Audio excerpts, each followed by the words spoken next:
ಯುವಜನೋತ್ಸವವನ್ನು ಆಯೋಜನೆ ಮಾಡಿದ್ವಿ. ಈ ಯುವಜನೋತ್ಸವದಲ್ಲಿ ಬೆಂಗಳೂರು ನಗರ ಜಿಲ್ಲೆಯ ವಿವಿಧ ಭಾಗಗಳಿಂದ ವಿದ್ಯಾರ್ಥಿನಿಯರು ಯುವಜನರು ಭಾಗವಹಿಸ್ತಾರೆ.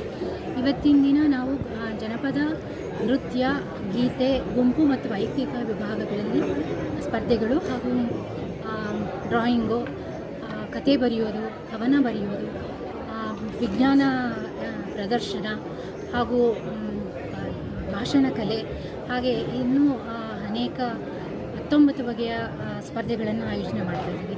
ಈ ಸ್ಪರ್ಧೆಗಳಲ್ಲಿ ಯುವಜನರು ಸಕ್ರಿಯವಾಗಿ ಭಾಗವಹಿಸಿ ಉತ್ಸಾಹಪೂರ್ಣವಾಗಿ ಅವರು ಸ್ಪರ್ಧೆಗಳಲ್ಲಿ ವಿಜೇತರಾದವರನ್ನು ನಾವು ರಾಜ್ಯ ಮಟ್ಟದಲ್ಲಿ ನಡೆಯುವಂಥ ಯುವಜನೋತ್ಸವಕ್ಕೆ ಕಳಿಸ್ಕೊಡ್ತಾ ಇದ್ದೀವಿ ನಮ್ಮ ಜಿಲ್ಲೆಯ ವತಿಯಿಂದ.